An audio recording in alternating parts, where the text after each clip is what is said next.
Assalamu alaikum. A yau za mu yi magana kan yadda ake creating na live chat.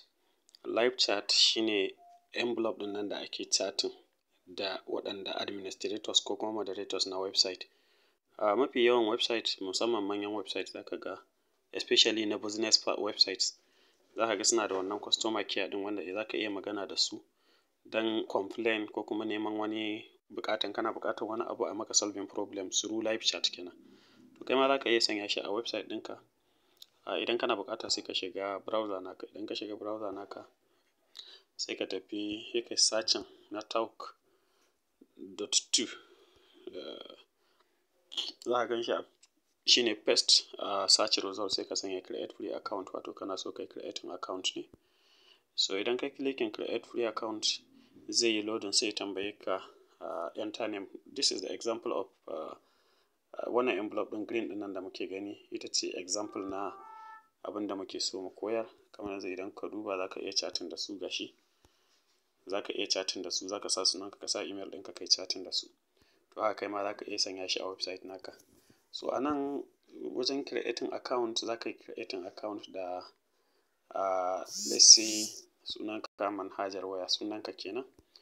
Sannan a wajen email kana iya sanya musu let's say mansif21@yahoo.com.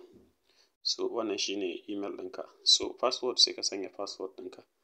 Password sai ka zaɓi password. So gashi mun zaɓi password. So bayan ka zaɓi password sai ka sanya sign up for free wato za ka yi creating account kenan. Okay, to maybe sun na taɓa amfani da shi a bisa site ɗin. So let me change it to let's say at hotmail.com. At hotmail.com. Yau sai in sa sign off.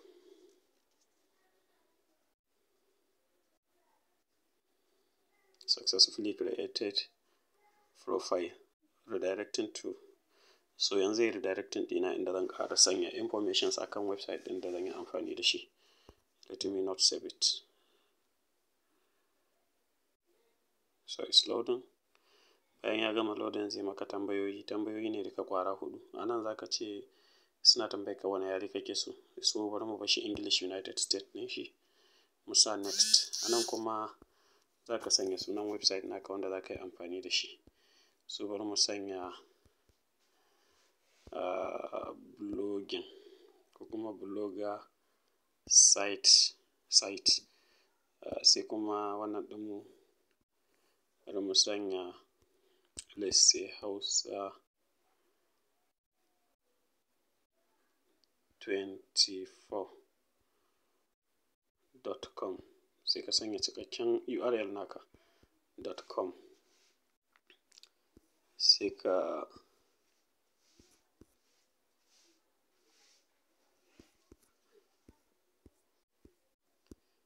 sa next. So a nan za su tambaye ka kana buƙatar ƙara wani email ɗin apart from email ɗin da ka yi amfani da shi. Saboda a website wasu website ɗin za ka ga cewa admins ɗin da ke chatting da mutane suna da yawa. So kai ma idan kana buƙata sai ka sanya email ɗin duk wanda kake so ka yi amfani da shi a matsayin agent ko kuma wanda zai dinga chatting da members na blog naka. So sai ka sanya shi either admin ko kuma agent kawai. Idan kuma baka da buƙata sai ka yi ƙasa sai ka sa skip wato skip dai wannan process ɗin. So bayan ka yi wannan sai su baka wannan, za su baka wannan code ɗin. To wannan code ɗin sai ka yi copying ɗinta a clipboard. Idan ka yi copying ɗinta a clipboard sai ka tai blogger site naka. Sai ka shiga blogger site naka. Idan ka shiga blogger dashboard naka directly sai ka tafi team. Saboda we all know that cewa team ɗin blogger yana da wahala kai editing ɗin shi live editing da waya. Saboda haka a sauƙaƙe sai ka shiga nan backup and restore sai ka yi downloading na team ɗinka. Idan ka yi clicking backup and restore zai kawo ka wannan page.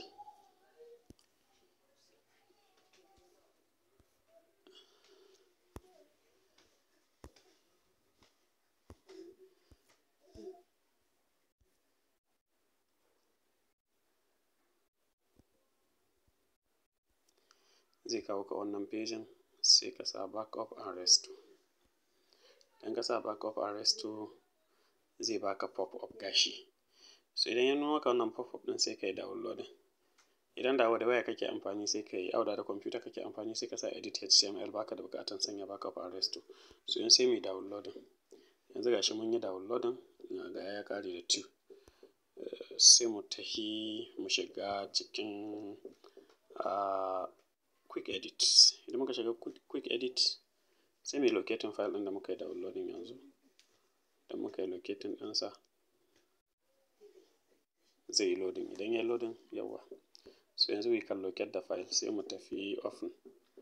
Idan kai open sai ka shiga internal storage, sai ka tafi cikin folder da ka yi downloading, folder ka na downloads, sai ka shiga sai ka duba mai 2 ɗin nan shine wanda muka yi downloading recently, saboda haka sai ka sanyo shi a nan. Idan ka sanyo shi sai ka tafi search, ga wasu dots nan guda 3 daga sama a gefen hannunka na dama, saboda haka sai ka taɓa su. Idan ka taɓa su sai ka sa search. In ka sa search sai ka yi searching close tag na body, wato ga abinda za ka yi searching dai a takaice. Za ka sa haka sai ka dawo sai ka sa forward slash, sorry, za ka shiga forward slash sai ka sa body, ga body, yawa. So yanzu kawai abin da ya rage sai kai search.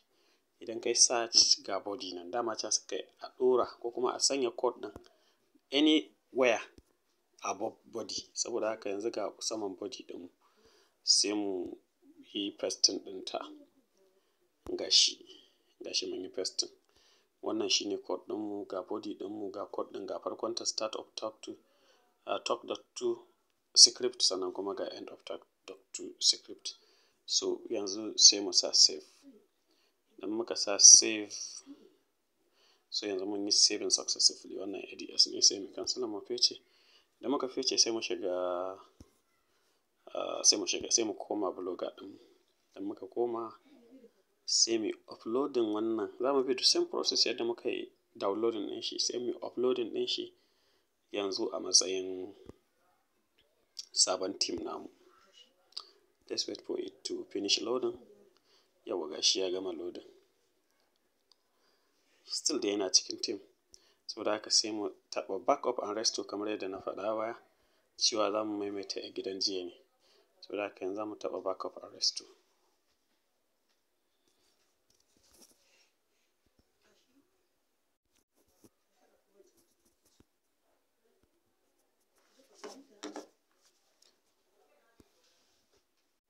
Ka taɓa backup and restore sai ka shiga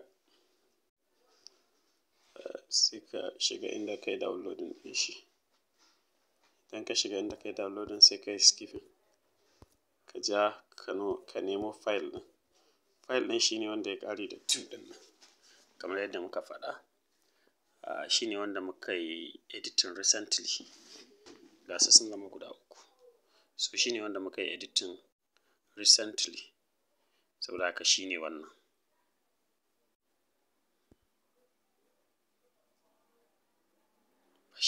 Ba shi bane. Wannan one ne.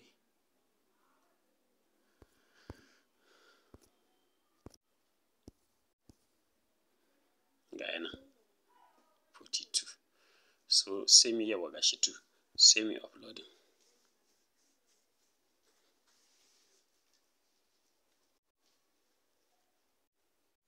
So gashi ya gama uploading. Ko anan waje idan muka dakata ya yi loading za mu ga ya ciro mana ko kuma ya fiddo mana da envelope ɗin.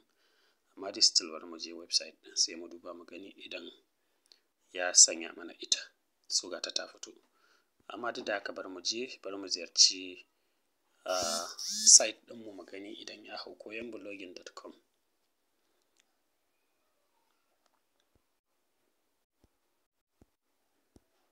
koyonblogging.blogspot.com.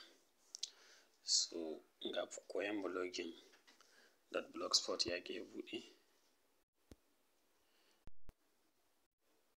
Yawwa ga network ɗinmu ya dawo, gashi yayi loading, gashi kuma envelope ɗin ta shigo. So wannan shine hanyar da ake sanya. Wanda ke son buƙatar chatting da kai sai ya shiga. Idan ya shiga sai ya sanya sunan shi a nan, ya sanya email ɗin shi, sai kai wannan kamar yadda ka gani ga nan offline kenan, baka online. Wanda ke da website ɗin is not online. Idan ka shiga talk to ɗin za su nuna cewa you are online. Amma idan kana kan blog ɗinka ba you are not online. Sai in ka shiga talk to ne. Amma idan kana offline duk message ɗin da aka turo maka to automatically zai shiga ta email ɗinka ne. So in kai reply dama ga email ɗin shi nan, su kuma za su yi reply mashi through email ɗinka, through email ɗin shi. Wannan kenan haka ake integrating na live chat a Blogger. Thank you very much. Kar a manta a yi sharing, a yi commenting, a yi subscribing, sannan kuma a yi liking. Have a nice day.